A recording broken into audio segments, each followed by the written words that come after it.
Hello and welcome to the Auto Buyer's Guide podcast powered by Alex on Autos. I'm Tim Masso here with the car czar Alex Dykes. Alex, let's jump straight into this. Tesla sales miss and price premiumization, the culmination Mm. of a year in the life of the most exciting, for better or for worse, automaker in the business. Where is Tesla right now, for better or for worse? Interesting question. All eyes are upon Tesla because they're the first new car company that's really actually been able to make a go of things and stay in business for any real length of time and produce millions of cars now. But I would say that a lot of the projections or a lot of the predictions and comparisons that swirl around Tesla are perhaps inaccurate or poorly framed. Tesla should be compared to BMW and Mercedes. Let me just say that one up front, because that is where their average transaction price is. That's where the volume that they're targeting really is, et cetera. They're not a General Motors or a Ford or a Toyota, so I think some of those comparisons are a little funky. But they have had a very good quarter as far as revenue and profitability goes compared to their history. So the sales are down a little bit, but profitability is extremely good because of those price hikes. So I think that bodes well for the future of Tesla. Tesla needs to be able to make profit. They need to be able to retain some of that earnings, and they need to be able to spend it on their R&D projects, some of which are fairly late. The Semi, the truck, the Roadster, they're all delayed versus when they were supposed to be produced. And I think that's because of this sort of redirection of Tesla's mission, which has been to try and button down the financial hatches, as it were, and really make some money for a while.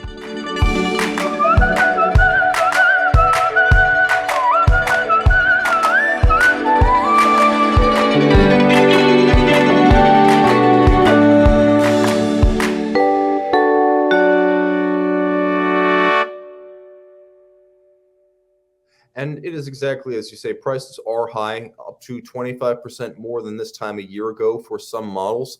The way to look at Tesla sales for this past quarter is that obviously it's a record in volume for the company. It by far surpasses the equivalent period in the past year. It wasn't quite what they or Mm-hmm. analysts had hoped.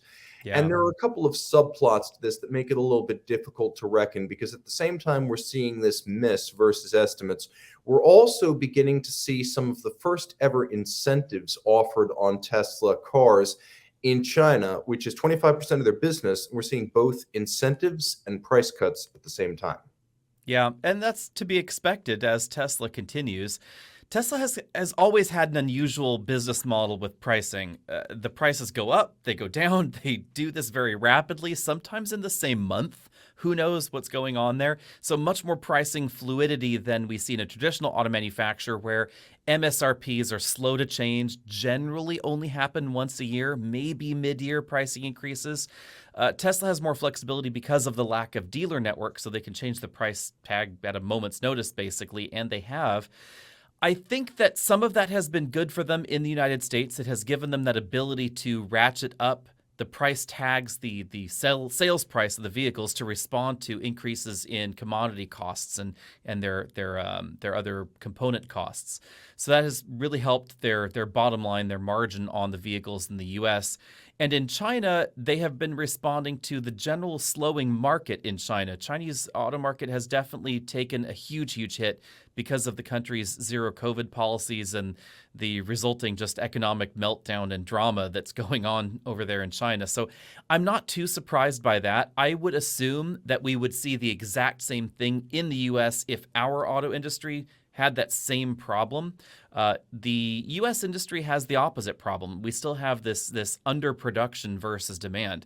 So even with higher interest rates, even with questionable market conditions in the United States, the most recent estimates that I've seen is that production in the U.S. is still about 1 million to 1.5 million units under actual demand. So everything that can be built is being purchased for almost any price you want to assign. There was a Cox Automotive survey out recently where they interviewed customers and they said they would theoretically be willing to pay up to $15,000 over MSRP to get, quote unquote, exactly what they wanted in a new car. Facepalm. By the way, Yeah. if you guys out in cyberspace are watching the video version of this and wondering why I'm coming to you from my bunker with a 5 o'clock shadow, it's because I am pursuing my own zero COVID policy. My goal is to go from 1 to 0, so I'm working my way through that right now, but I'm doing all right. Another thing important about the Chinese market right now is that unlike the US market, where most of the EV alternatives are just getting started, there is a well-developed domestic Hmm. industry in China, and Tesla might be looking at a price war. It's even brought back its Chinese market referral service. So this might have an internal Chinese market dynamic that's a result of just how many muscular rivals there are to Tesla over there. Indeed, it is going to be interesting to see how that plays out and whether Tesla decides to go for a more premium strategy in China or whether they continue what they had been claiming, which was a lower cost model specifically for the Chinese market. That was where a lot of rumor mills were leading Tesla. And I've always been of the opinion that for a small volume manufacturer like Tesla, remember that Tesla may have good sales numbers, they may have high profitability per vehicle, but we're talking about very small volume compared to Toyota or General Motors or Ford or Stellantis, etc., Volkswagen even. The path to profitability for them is likely the same path to profitability as BMW and Mercedes. High MSRP, high margin, low volume products. Intrinsically, a Model S or a Model X can be more profitable than a Model 3. So your path to profitability for a model manufacturer is to make it up in volume or to go for that premium customer. And because EVs are more expensive to build, just manufacturing costs are higher than ICE vehicles, it is not the most logical thing in the world to attempt profitability on, say, a $25,000 EV, as some have really hoped Tesla could create in the US. It seems much more likely that that could happen in China, but in China you have car companies there that have much lower overhead costs. The ability to spread R&D costs over ICE platform vehicles and gasoline and EV and diesel platform vehicles together. So it's going to be a really hard road for Tesla to try and target those lower MSRPs. I would assume being a more premium brand is going to be easier. I mean, take a look at Porsche in China. They're doing relatively well because they are not trying to make affordable mainstream EVs. They're going to sell you a 911, they're going to sell you a Taycan, and they're all going to be really expensive. And it's interesting you mention this because Tesla's best bet at selling a cost competitive car in the United States may be a late breaking interest in using some of the spare capacity at Giga Shanghai to actually send those cars over to the US, because before the last inflation print came out this week, the surging US dollar and overcapacity in China had created an interest in actually taking those Chinese built cars and bringing them over here as entry level models for Tesla's US marketplace. I'm intrigued to see if they choose to do that, because the one problem with that would be import costs, obviously, but also the lack of tax credit. So if theoretically you had a US built Model 3, even if it had a Chinese made battery pack, it would still get some portion of the federal tax credit next year. As long as the car is not over about $55,000 or the SUV around 80 some odd $1,000, you will get the tax credit. So Model Y and Model 3 should be in the party in the base trims. Model X and Model S are too expensive, so they will always be out of the party. But the moment you start manufacturing it overseas, you lose that ability to get at least half of the tax credit. And then, of course, if you have a fully assembled battery pack with materials sourced from the right locations, a base Model 3 could theoretically have a $7,500 tax credit. And that would be really good for Tesla sales for those base models if they could get that vehicle under that price point. That would be a different problem for a North American battery pack, North American vehicle, and then, of course, the sourcing of those raw materials. And it's definitely something to think about because Tesla's market share went from about 79, 80% in 2020 to a little bit under 70% as Mhm. of this year, even as their revenues have grown 58%. So most of the growth in the EV space in the US right now is in the premium space. So if Tesla wanted to try to reclaim some market share, the low-hanging fruit is the entry level, where very few of the big players are putting their money right now. So we'll see where this goes. So much is going to depend on those incentives and whether, for example, a company like CATL wants to set up a US battery plant. Correct. Yes. And that is an interesting open ended question because we do know, for instance, that the upcoming EX90 from Volvo is going to use a CATL battery. That means that even though that is going to be built in South Carolina, the battery pack is not at the moment. So that would mean it would only qualify for a maximum of $3,750 tax credit. The tax credits do pose an interesting challenge for car manufacturers as they're trying to balance these realities of the cost of production, where the materials are sourced, etc. Good point is General Motors, who a lot of folks, myself included, assumed was heavily invested in the lobbying for the Inflation Reduction Act because they were super, super involved in that they were so interested in it because they knew they would qualify. Turns out, however, that no General Motors EV will qualify for the full federal tax credit, according to their CEO, for 2 to 3 years. So that means Equinox EV won't get the full credit, neither will the Bolt or Bolt EUV. They will get half the credit for being made in the United States, but the battery pack sourcing and all of that, it's not US-centric enough or free trade country enough, so it's going to be out in the cold for now. And Ford apparently seems to have a slightly better handle on this. We don't know all the details, but we do know apparently that there are going to be some trims, quote unquote, of Mach-E and F-150 that will get the full credit.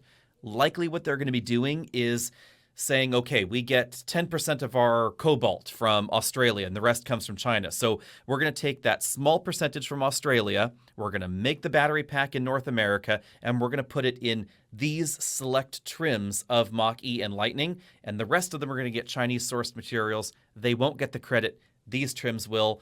So that's going to be confusing for customers because nobody knows how this is going to be labeled. Is there going to be a big, bright logo on the window sticker that says, hey, this one is the one you want to buy if you want the credit? Or is this going to be anybody's guess and somehow you're going to have to sort it out with the IRS later? Well, the government has tried, maybe not terribly effectively, to create a website where you could actually sort which cars are eligible for how much of this incentive. But unlike the previous EV incentive, which was pretty straightforward and frankly passed at a time when there weren't a whole lot of options on the market, the current Inflation Reduction Act EV incentives are very much industrial policy, which is a different thing from environmental policy, because industrial policy is the kind of thing you see in Japan, in China, in Europe, where the first and foremost purpose is to actually spur industries and investment. And then the secondary intention here is actually, I would say, the environmental effects. This is very much a sort of let's beat our chest and show who's more patriotic type thing. This is the politicians trying to show that they Yeah. support the U.S. industry. Long term, it will definitely have a huge impact on U.S. industry. But short term, it's going to cause a lot of disruption and confusion is the big thing. And the U.S. government website, we don't know whether it will be trim specific because right now it seems that's just based on country of manufacture to meet the current requirements.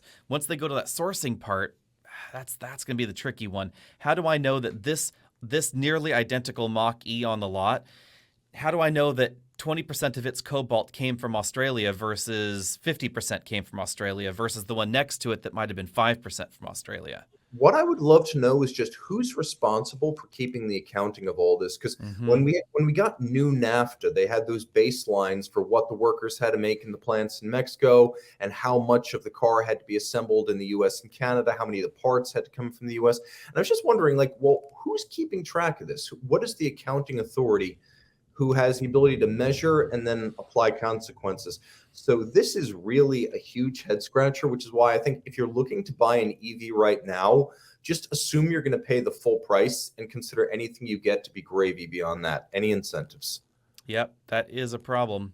The most likely candidates to get the full credit, seemingly, oddly enough, would be Tesla if they can get those those batteries in the correct vehicles, because it looks like the Panasonic batteries, they may meet those requirements right away, at least for the first year. So if they can come in on price target, that might work. Or you could just do what I would do if I were getting into the EV space, which is buy a used Chevy Bolt. There you Of go. course you would.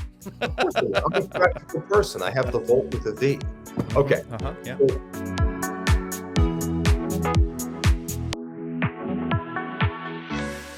You cannot talk about Tesla without talking about Elon Musk. For better or for worse, his purchase of Twitter, is it a bonus, a drag, or neutral for the electric car movement? Ooh, interesting question. Politics get involved in this. Politics and automotive stuff. Sticky doesn't topic. get away from it, so we should. So I would say that the Twitter deal, not terribly helpful for, let's be honest, for anybody other than the Twitter shareholders that got a sweetheart buyout deal. Twitter shareholders, they rocked. Of course, most of that was institutional investment that rocked, because there weren't really many mom and pops that just happened to own that many shares of Twitter. Who else got shafted in this process? Certainly Tesla shareholders, because the Tesla share price has not gone anywhere great since Elon had to unload billions and billions of dollar value of Tesla stock in order to complete the Twitter transaction. And then there is Elon's tweeting, which is an entirely different problem. Elon's tweeting probably does not help anybody that associates Tesla and Elon. If you are fortunate enough to be able to separate these two entities from one another in your brain, then I'm sure it's just fine, because they haven't had any real impact on Tesla's actual performance or the vehicles, etc. I have no doubt that Elon is some kind of genius, but he's not a PR genius. Now, here's the thing with Elon Musk. He's not big on self-restraint. He's definitely an engineering genius. I mean, he's had enough successes to make that point.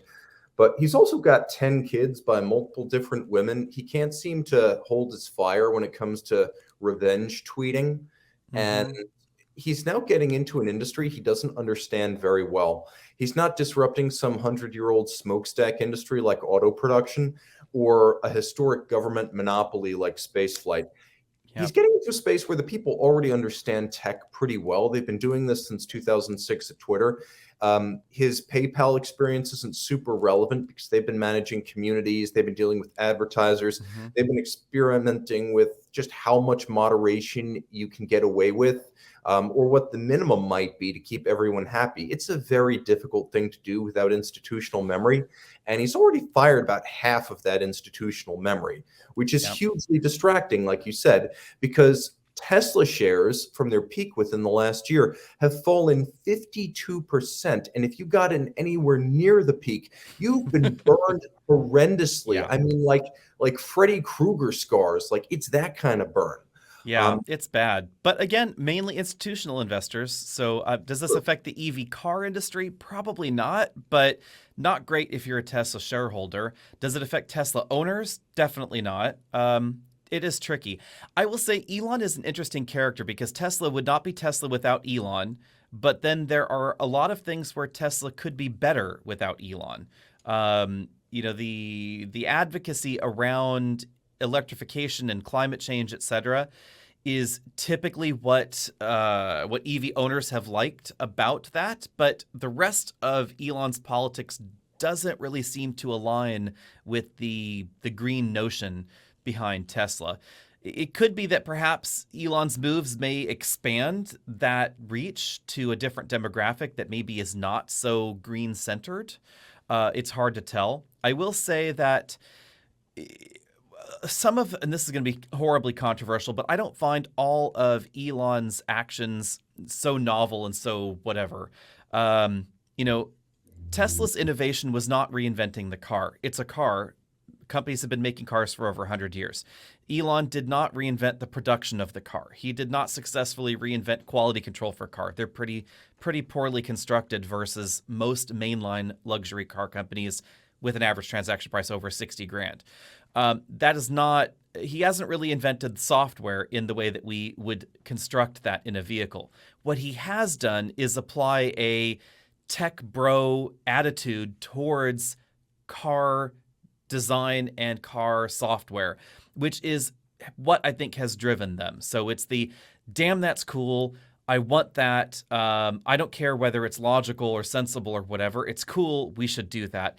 And there is definitely novelty in that, and that is what has propelled them. So EVs existed before Elon. They were boring. They were efficient. They were ugly. Tesla said, we should have that and we should make it cool. That's the concept. But the actual construction development of the car, very, very normative as far as cars go. Updatability, connected services, apps, that sort of thing, those all existed before Tesla. Tesla just made them cooler. So when you apply that to Twitter, which was already kind of a techie industry kind of thing, can you make it work? Can you make it better? Turns out, so far, no. Yeah, it's not off to a great start. And I'll say this, if you're a Tesla employee or a Tesla car owner or a Tesla investor, you're just hoping that this hobby that he's got going, because let's be honest, Tesla has now made money more years than Twitter has, and Twitter's been around since 2006. Twitter is a money loser. It's low volume. It's small balls, and he offered 38% more than it was worth at the time he tendered his offer. So the question is just, does this compromise Tesla?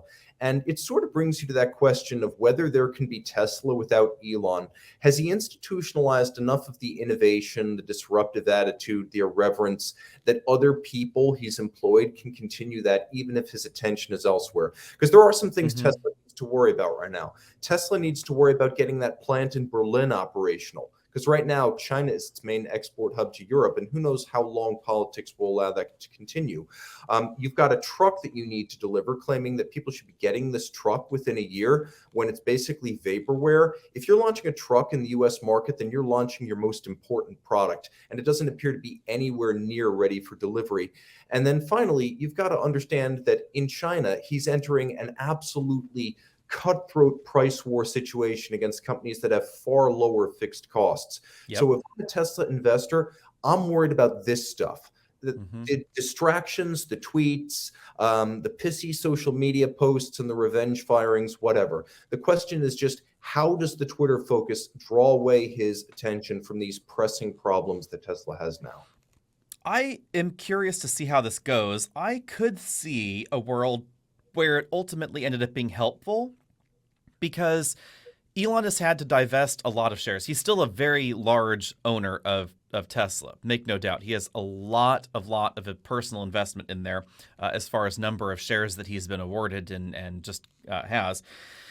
So on the one hand, he's still deeply invested, but on the other hand, if he decides to pull back, they would have the opportunity to hire a CEO that is less Twitter focused, shall we say, less controversial, just does his job and does not engage in the drama that Elon can engage in. And that may help Tesla in the long run. If they could have someone that would just knuckle down and focus on the Gigafactory, focus on the product, focus on making customers happy, delivering that experience that they expect, that could be excellent in the long term for Tesla. And he could hang out as the ideas guy, if you will. And the ideas guy could be important. His biggest benefit is that Elon is an ideas guy that is unconstrained by logic or external influence. There are lots of ideas guys out there. Most of them are employees rather than the employer. So if your ideas guy works for you, you have the ability to say, no, I don't like that, or whatever. Elon is the guy in charge of everything and the ideas guy. So he's the one that says, nope, this is an idea. It might be a bad one, but we're going to do it. And if it doesn't stick, we'll just throw it away and try something else. Yeah, so I think that's pretty much where it is right now. I would say there's absolutely no damage to the electric car movement from his focus on Twitter. The real question is just whether Tesla becomes one preoccupation among many, because most of his status as the world's richest man is tied up in his ownership of Tesla stock, from awards from the board, from splits in the stock in the past. And he's got to understand at some point that whatever he wants to accomplish with Twitter, the source of his power is his ownership of Tesla stock. And the value of that is based on the success of Tesla. So we shall see. It's an interesting period. Yeah, I mean, will he be known as, America's Clive Sinclair from, the Sinclair company in Britain and all of their investments, or will this be more long lasting? Will he end up being Bill Gates in a way? I don't know. I don't know if those 10 kids are going to be regarded, those 10 kids and their heirs are going to be regarded like the Rockefellers or anything. I don't necessarily think you're talking about like a long-term Musk dynasty, considering at least half those kids want nothing to do with him. But who knows? Maybe I'll be surprised. Maybe he'll Yep. replace his kids with robots and he'll confound us all.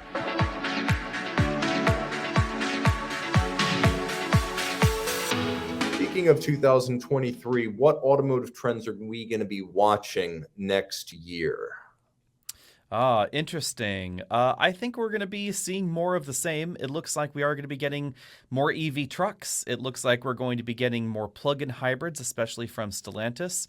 And we're probably going to be seeing finally some more small trucks, I think, in the United States. Lots of rumors continue swirling around this, whether Toyota's going to create one, whether Stellantis is going to bring one of their models from South America to the United States or something all new. Whether it's next year or not, I think we're going to see that same sort of thing. And I suspect we're going to see a pretty substantial slide in the sales of sedans continuing next year. Part of that is based on historical trends, and part of that is based on the fact that there are going to be a few fewer sedans next year, most likely. And some of the new sedans we've seen seem a little bit boring. Yeah, and it's not just a diminishing market, but it's going to be a very competitive space because we're going to see for the first time in quite a while full year declines in the price of used cars. So people who maybe want sedans would be buying them used in the first place off a lease, particularly with luxury brands where so many cars are perpetually coming off of leases.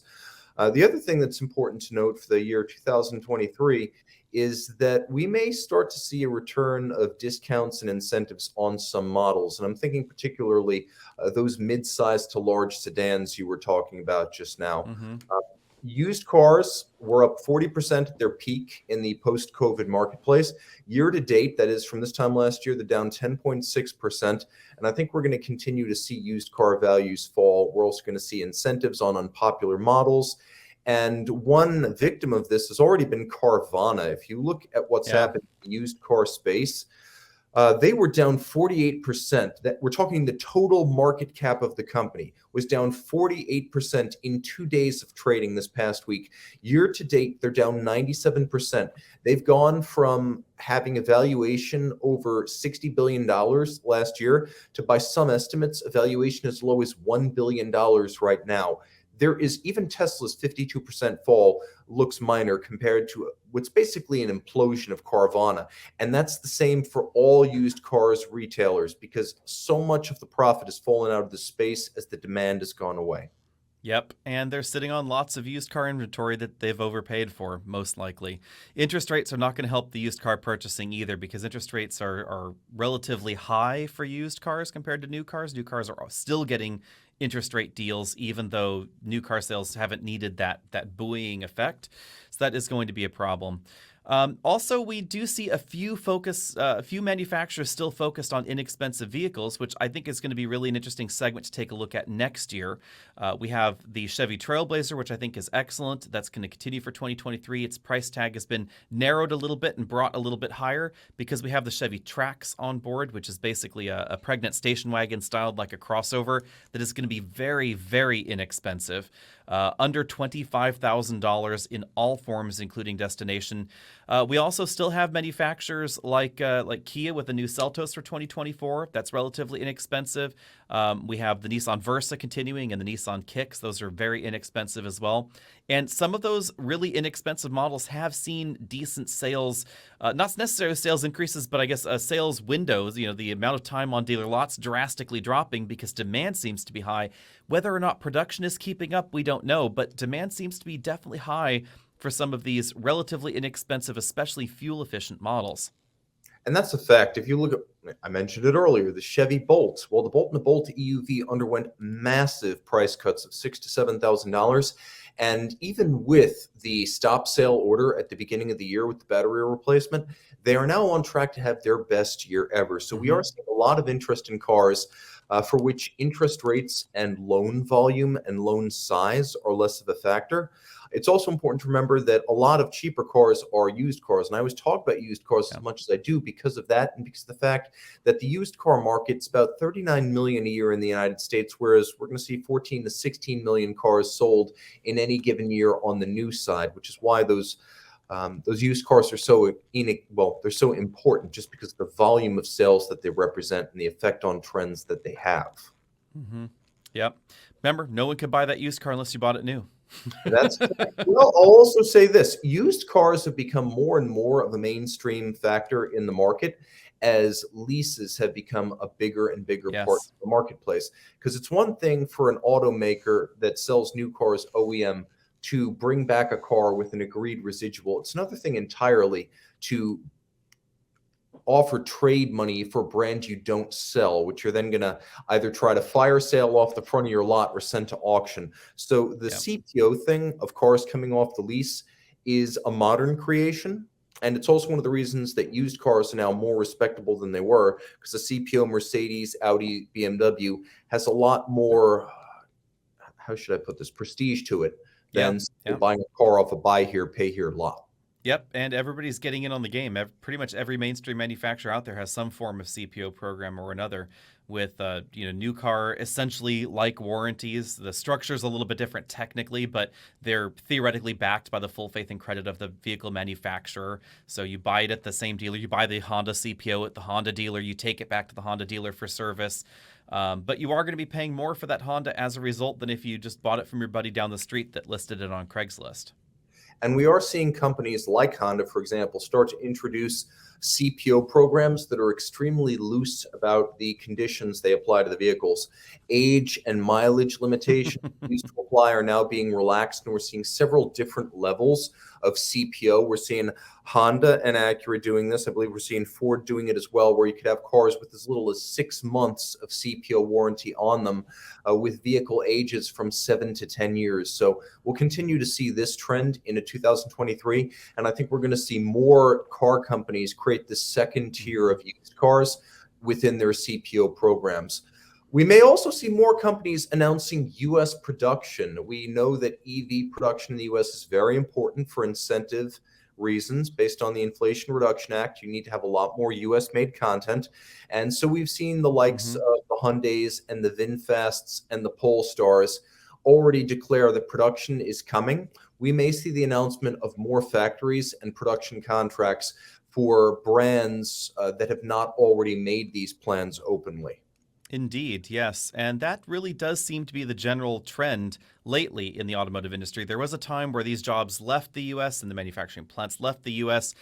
Now, by and large, they are, generally speaking, coming back to at least North America, the U.S. not necessarily specifically, but jobs are certainly, in production for new vehicles is definitely coming back to North America for a variety of factors, even excluding some of these tax deals. For instance, Volvo, BMW, and Mercedes, the European car companies, they've been bringing manufacturing to the U.S. over the last 10 years or so, not because of EVs, but because of currency fluctuation concerns, which is an interesting twist. And Volvo was doing this again. They're the most recent European manufacturer to bring it, and that was entirely based on currency fluctuation. And interestingly enough, their Chinese ownership. So back before Volvo went public again, Geely, their parent company, their chairman was really firm on this, that Volvo needed to follow the general European mold and not make cars in China, as many people had assumed they would start doing, but actually build them in the U.S., build them where you sell them was the model,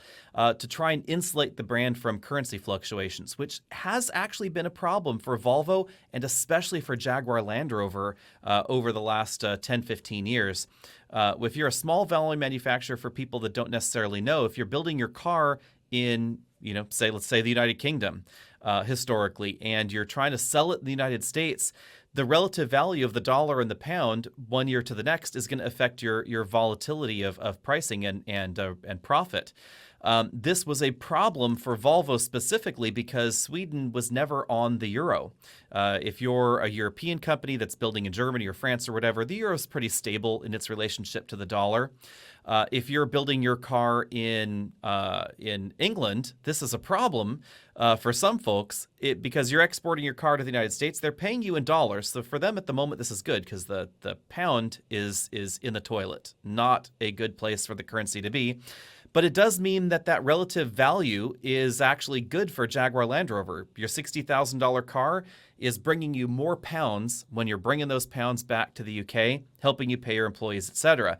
But if you have a currency that is becoming stronger versus the value over time, as the kroner was in Sweden for a while, then that meant that Volvo was making less profit with every year that went by on their wares.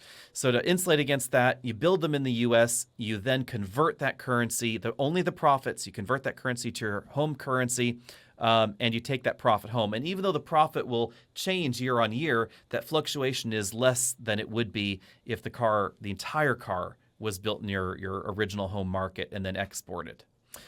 So we're going to see more and more of that, I think, as people worry about currency fluctuations on the open market. And then it's then aided by this incentive, if you will, to build in North America. So the Korean companies are going to be the latest to hop on board. They have been building in the US for a while, but they always built their lower volume products in their domestic market factories, and that does not appear to be the case anymore. They have admitted that they're going to scurry along and bring Ioniq 5 and EV6 production to the US. Likely some of the Genesis models may be built there as well. There's an enormous amount of EV vehicle and battery plant construction being done right now in Tennessee, Kentucky, and Georgia for many different brands, and particularly for the Koreans, I believe, going up in Georgia right now, for Ford in particular in Kentucky and Tennessee. And I would not be shocked to see more commitments next year, paired with commitments to either joint venture mines or contracting with US-based mines to actually extract the minerals necessary for the raw materials. Indeed. And that's going to be the next phase of this, I think, is some of these mining contracts and mining operations that we'll see. I would be surprised if we saw an enormous explosion in the US, but we probably will see an enormous explosion in Australia, where a lot of these rare earth minerals are able to be mined right now. They have a larger installed base of mining, so expanding that's probably going to be easier. Whether or not Australia will allow that legislatively is an open-ended question, because Australia was not exactly consulted in this deal either. Let's just say nobody was with the IRA. But it will have an enormous impact on Australian operations because they're currently one of the larger rare earth materials extractors in the world. It also will have a huge impact on countries like South Korea, where battery packs can be manufactured under this arrangement. So if your minerals are extracted from Australia, they're refined, say, in the Philippines, and then they are manufactured into a battery in South Korea, then the batteries are brought to the US and everything's assembled here. This is a path that is highly likely and definitely will qualify for the tax credits. So interesting unintended consequences, if you will, from our trade partners that weren't consulted about this at all. Which meant that they weren't prepared to ramp up anything in advance of this. Yeah, I'm not qualified to give you guys financial advice, but this might be a good time to buy Rio Tinto stock. So, just saying. It's definitely a time to invest in any sort of mining for rare earth materials wherever that might happen. And maybe don't make your purchase just yet if you're a consumer looking to buy an EV right now, because we have talks ongoing with both European and Korean politicians about whether our Inflation Reduction Act incentives are even legal under international trade agreements and conventions. Plus, there is at least one bill making its way through Congress that would simply restore a blanket $7,500 incentive to electric vehicles. So depending on what happens with diplomacy, what happens with the WTO, and what happens in Congress, you could wind up getting a huge amount of extra incentive money just by waiting 6 to 8 months. If I read my crystal ball, I would say the European legislation is definitely unlikely to pass. the U.S. does not have a free trade agreement with the European Union. That's the big reason there. So the World Trade Organization rules don't really apply to that setup, it appears, in the same way that they might to Korea. So I think that it's actually a little bit more likely, still probably under 50-50, I would say, but more likely that South Korea might get at least some sort of temporary exemption on this because of their free trade status, or have some future agreement worked out with quotas or trade caps or whatever. I would not be overly surprised if we saw that at some point where maybe Korea got an extra year or two to be on the team, because sales of EV6, 9, and 5 they were definitely caught off guard by that, and they really had committed to a large volume, I guess, of sales to the U.S. Now, I will say that somehow tied with this is the reality that we don't actually know how many people qualify for the full federal tax credit. How many people qualify for it, how many people ultimately apply for it, how many people get it, how big of a factor this truly is on the purchase of your next vehicle. The reasons for this are multifold. If you are a middle-class family, single-income owner, single-income family, home-owning, 2 kids, 3 kids, living in the Midwest, it is entirely likely that you don't get any tax benefit out of this because you might not pay much in federal taxes to begin with. A quick Googling of some IRS averages would indicate that if you're making between $75,000 and $90,000 adjusted gross income in, say, Michigan, and you own your own home and have just 2 kids, you might end up with a federal tax liability of 0 or under $1,000 at the end of the year. So your EV purchase, you might not get any benefit at all. And that's before we really factor in mortgage interest deductions into that picture. The child tax credit's $2,000 a pop. If you are in $90,000, $75,000 to $90,000 income earning, the average tax liability according to the IRS last year was under $6,000. So, yeah, you know, in other words, if you're gonna base your purchase decision on your accountant's advice, first, make sure your accountant speaks car. Second, get it in writing, because the tax man might come knocking at some point. Yep. And also actually really pay attention to your tax situation. You know, I've spoken to a lot of people recently about this, actually in my own industry, in the automotive industry. I was just at an event, and there was like, yeah, you know, I was really bummed about that because I wanted the whatever, I was going to get the $7,500 tax credit. And I was like, well, you know, I know you live in Detroit. Do you actually pay enough for that? Like, I know you've got kids and a house, like, do the math. What's this look like for you? And they actually sat there and thought about it and looked up and they did their math and they were like, oh, you know, I guess I wouldn't have had anything anyway, so it doesn't matter. And that may be the reality for more people than you think, because either the new EV that you're thinking about now is too expensive, so it won't qualify under that, or you make too much money, because the rich were the people that got the tax credit to begin with. That's the big thing a lot of people didn't think about, is that the Bolt owner that was getting the tax credit, on average, they were probably, adjusted gross incomes of over $200,000, because that's the demographic that was buying EVs, generally speaking, 2-3 years ago. The demographic has softened a little bit, and it has now become a little bit broader. But by and large, EV owners tend to be upper income, middle class, home owning, etc. So whether or not you get the tax credit, it's going to depend on a wide variety of factors, not just the location of the vehicle's manufacturer.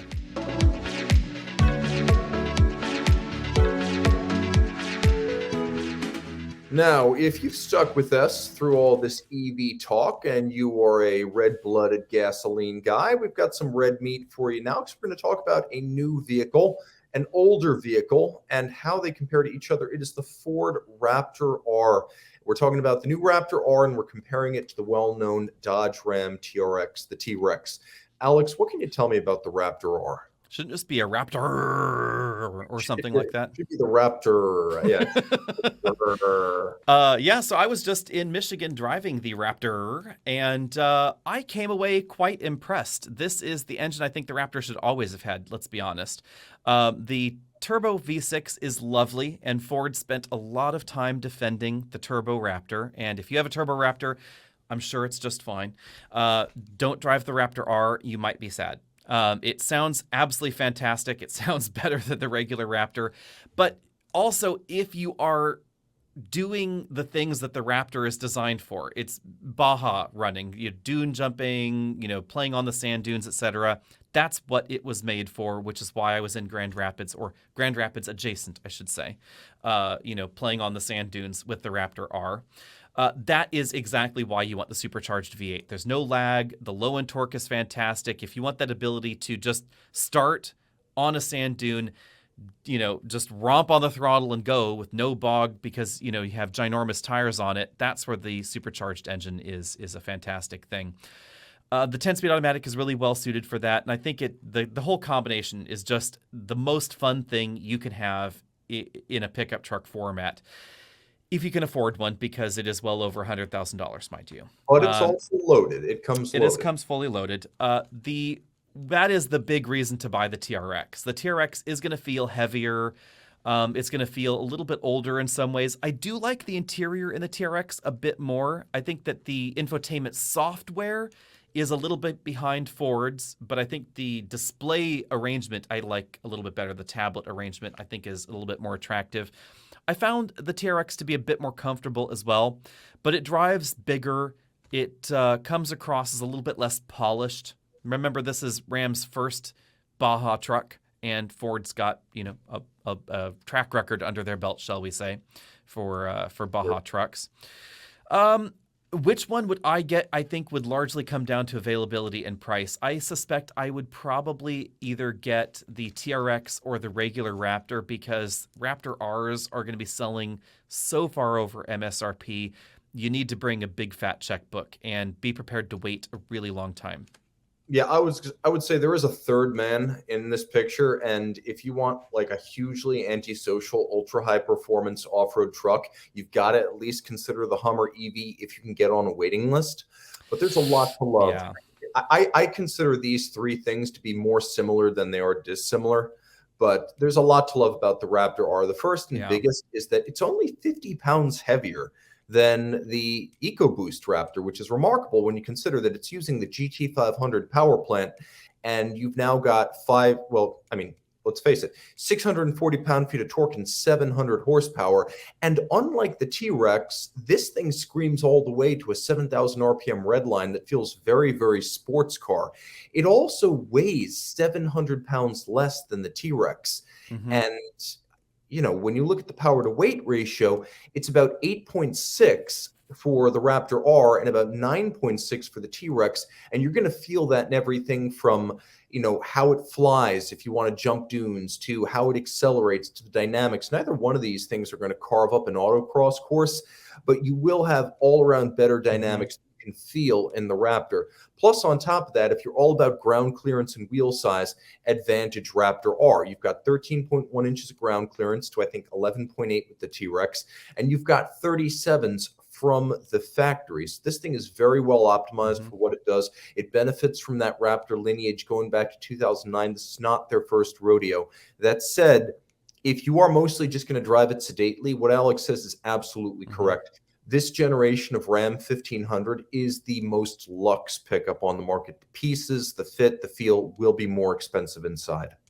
Even if you're not going to drive it sedately, I think there's still a solid argument for the TRX. You could put 37s on your TRX if you wanted, and it would be just fine. You would get the increased clearance that you might seek there. Because remember, when we're talking about critical elements of clearance, in these trucks, it's differential to ground, and the only way to increase that is with a larger diameter tire, because that is the critical component there. So you could end up with a relatively similar kind of clearance in your T-Rex. The 700 pounds is definitely a bit of a problem depending on what you're doing with the truck, but when we're talking about a truck that's well over 5,000 pounds, it's a tiny bit less important. You can have 700 pounds in cargo and passengers in there and mix it up, and depending on the situation, you could be in a similar boat. I would say I would disagree wholeheartedly on the Hummer EV being in the same family, though, because the Hummer is so fantastically heavy. It's almost twice as heavy as the Raptor R. And that means that I would never, ever, ever put a Hummer on a sand dune. Ever. You will sink into the sand. I don't care how low you put the pressure on your tires. You need to be prepared to have a Huey on standby to get that Hummer recovered, because you simply will not pull it out with anything else. If you have a TRX, You might bog down a little bit more in the sand than the Raptor, and your buddy with the Raptor will be able to help recover you, and you'll all laugh at it and tease each other that your Ram was too heavy. If you have a buddy with a Hummer EV and he goes out there to, the Sleeping Bear Dunes parks, whatever. No, I don't think they allow OHVs there, but the park adjacent to it, up there in Michigan, or if you're in Baja or wherever you are, and you get your Hummer stuck, nobody is going to get you out of that other than a helicopter. Yeah, you're going to need more than a Huey. You're going to need like an MV-22. But I will say this. It is still a very off-road capable truck. You just want to make sure there's some terra firma under you. It's the element of performance that most people will experience, which is the silly, stupid, flat the throttle and accelerate in a straight line sensation. And on that basis, on price, on look, on stance, on attitude, not on payload and towing, but on everything else, I really do see the Hummer having a lot more in common with these two. It depends on the kind of off-roading you're doing. That's an important critical thing. If you're a regular off-roader, then weight is very, very important. So, imagine taking a Wrangler, which is a relatively lightweight thing. I'm talking two-door Wrangler, two-door short wheelbase Wrangler, everything that you can add from the factory to it, take it off-road. It's going to be an incredibly capable vehicle. Now imagine if you took that same vehicle and made it weigh 4 times more than it did. You're not going to be able to get up that rock face. You're not going to be able to climb the same grades. You're going to get stuck in the mud. You're not going to be able to ford the river. That is exactly the problem with the Hummer EV. Yes, it is theoretically capable on paper, and it has good ground clearance numbers. It turns tightly. I would never take a Hummer EV on any kind of off-road trail where you did not have really excellent ability to recover, where you could not get a tow truck, because at the launch event, they managed to get Hummer EVs stuck, and it was a big problem to get them unstuck. And I have already seen some reports with Hummer EVs stuck on off-road courses in the wild. I don't doubt it, but just remember, it's hard to get them out. The Raptor flies, but you can go on YouTube and you can find videos of guys trying to jump their Raptor over like 6 cars, and it doesn't end well. So yes, that's true. This is true. Yeah, anytime you surpass the capability of your vehicle, you're on your own. I would say just in general, if it's going to end better than trying to jump your Hummer EV over anything. Well, that would be like watching, I don't know, that'd be like watching an airliner coming down. But I still think that the person who's considering a T-Rex or a Raptor R would consider the Hummer if he had the money for it. And I'll say this too. It's better distributed weight in the Hummer, whereas with the T-Rex, first of all, is heavy up front. Yeah. You can put 2 people in it, get it damn close to 7,000 pounds. So it's very heavy. But the Hemi is, among other weird anachronistic things, an iron block V8. Which means, unlike the engine in the Raptor R, you've got an old school iron block. And more than that, it's an iron block with port fuel injection. So that 700-pound difference between the Raptor R and the T-Rex, it's almost all over the front axle. At least with the Hummer, the weight is down pretty low. So if you want to just do stupid things on the road or on hardpack with your performance truck, the Hummer would probably feel more natural in the distribution of its weight, even if the weight itself is, in the class of what could I even compare it to? Like a Bradley fighting vehicle. We should say that the Raptor R is only 500 pounds lighter. Let's one correction there. It's 500 pounds lighter than the TRX. It's still a pretty big difference. But yeah, 500 pounds. The weight difference between the two is intriguing because remember that the Ram is a steel truck and the F-150 is an aluminum truck. So the weight difference is not as front biased as you might think in the TRX. The weight balance is substantially similar, TRX to Lightning, to F-150 Raptor R. And depending on the format, an F-150 actually may have more weight in terms of balance on the front than the rear because the bed is also aluminum. So that is an important thing to keep in mind. But keep in mind, though, that if you are comparing it to a standard Raptor, the difference is only going to be 80 pounds, which is kind of amazing. 210 pounds. Is it really? I was under the impression 210 pounds. Maybe it's just the engine that's 80 then. I don't know where I Yes, got. I think it's the. I think there's some components that are because the trouble there is making an appropriate apples to apples comparison, since there's so much standard on the Raptor R that is optional on the regular Raptor.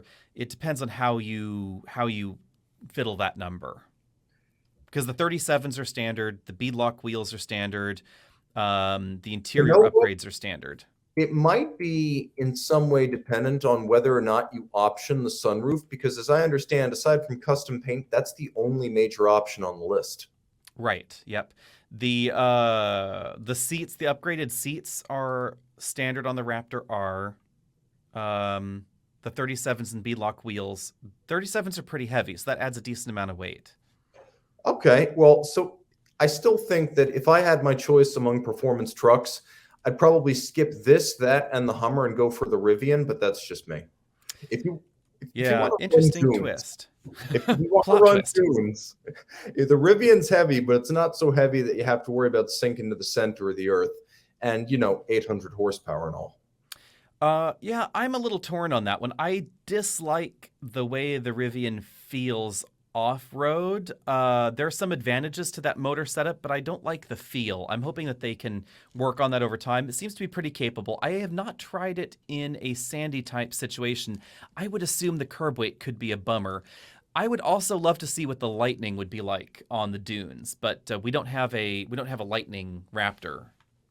Yeah, if you're staying entirely on road, then you're going to be looking at the Rivian or the Lightning. But if you want to go off road and you want to fly around, it's pretty much got to be the T-Rex, or it's got to be the Raptor R. My question is Toyota ever going to get in this picture? Is Chevrolet ever going to do something that's not more of a traditional rock crawler? Because if you look at GM off-road pickups, things like the AT4X and the ZR2, they can do some light duty pre-running, but they're not full-fledged dune flyers like what you're getting from Ford and T-Rex. To be honest, I am surprised that Ram bothered to create a TRX rather than a more rock crawling oriented truck. I guess they have Jeep and they have the Gladiator, etc., Like a which is Power logical. But Power Wagon is hard to define, because that was sort of their we'll do a competitive vehicle to Raptor, but we'll do it on a 3/4 ton truck, because that's a little bit more Baja like than rock crawling. The logic, though, for GM is that more people live next to an off-road park where rock crawling happens than a sand dune, which has always been the head scratcher for me with TRX and Raptor R. Why is there no street performance truck version of this? Because more people live near a raceway or a drag strip than a sand dune as well. Or just a road. Yeah, but sand duning is cool and it is a lot of fun. And I would say if I had the choice, I probably would, go play on a sand dune before I took my truck to a drag strip. At any rate, there's that logic from GM's side. So by that same token, I am surprised that we don't see more of an AT4X competitor from Ram and Ford. Why GM did it makes a lot of sense to me. Why the others do it doesn't make sense. Why Toyota doesn't do it is also logical, because they just don't sell enough to really bother, I think, is the problem. Tundra does not sell in any kind of volume where diversification would make sense. So I don't think we are ever going to be seeing a dune jumping version of the Tundra. It would require a different frame. It would require different suspension designs. None of that really fits in Toyota's mantra of streamlining production, etc. Toyota doesn't even want to make a standard cab truck. So I think it's doubtful that we're going to see these kinds of off-road variants, or even a street performance variant. We may very well see more aggressive TRD versions of them, but it's not the same sort of performance or off-road mission that we find in some. It's more along the lines of the AT4X from the GM line, where, to be honest, the stresses involved in rock climbing are much easier to deal with making one consistent frame. So you can look at that engineering study and say, there is a synergy between on-road truck performance and cargo carrying performance and the off-road mission of this truck. So we can have one frame that can do both of these things for that TRD Pro kind of off-roading mission. But the moment you start taking a look at dune jumping and, the 6,000 pounds that's going to have to actually go up in the air and then go back down on the ground, that is an entirely different beast. We need different frame attachments. We need different suspension designs, etc. And then you no longer have that synergy. So you have to make a lot of trucks in order to be able to justify that next level of development, even as a loss leader. And Toyota just doesn't have that volume. Yeah, if you want that, you have to go to SEMA, unfortunately. Mm-hmm. I mean, we take a look at the F-150 lineup, and there's not just one frame under the F-150. The bodies all look the same, whether we're talking about Lightning or Raptor or the Max Payload F-150 or the Max Tow F-150, etc. The bodies all look the same, but under them exists some four to five different frames entirely that are completely different processes, completely different strengths, etc. So, the Max Payload F-150 doesn't just mean different springs and different whatever. It's a different frame that they stuff under the aluminum body. So if you're going to take away just one thing from this discussion, folks out on the internet, it's that you want to go to YouTube and find videos of stuck Hummer EVs and ill-fated flights from Raptors, the kind that usually end with the airbags. Those are the best. Yeah, exactly. What we haven't seen, though, because they'll get just as destroyed, is, we need TRX jumping this way, and we need Raptor jumping this way, and then they just crash right there in the middle and then fall to the ground. That would be the epic YouTube video that is missing. Yes, please. America, make this happen. Yes. I have confidence. We need, especially if it's as bro-y as possible. If we get the right YouTube channels together for this, and that would be epic. Monster Energy drink will sponsor it. It'll be great. Yeah, fabulous, Even I suppose we'd have to have drivers. You could use robot driver. What fun would that be? A driver needs to be in imminent danger in this at the apex of this. Yeah, I mean that's why we have seatbelts, right? I mean, they have airbags, and if this is all timed right, they are designed for straight-on collisions. So, as long as you get that trajectory correct and one doesn't crash into the windshield, that would end badly. But, if you get your math right. Well, yeah, if it's T-Rex versus Raptor R, then that's fine. But if it's a Hummer, it has to be like one Hummer or two Colorados. Yeah, like, you gotta nail the launch. It's critical. A three-way intersection with one Hummer and two Colorados, and that works out the same amount of weight. Okay, we were going to talk about the demise of the retractable hardtop. I think we're going to have to save that for the next episode. Alex, if folks want to find us online, where do they go? All the usual places. So if you're watching this on YouTube, you find us over at the podcast channel and vice versa. You can also find us at youtube.com/AlexNautos EV Buyer's Guide. The Facebooks are a common place where we post lots of questions and more interactive content. So if you want to see what we're driving this week and thoughtful questions such as why do electric vehicles not have front trunks? Hint, it's all about safety. So head over there to Facebook and check that out. Toodaloo.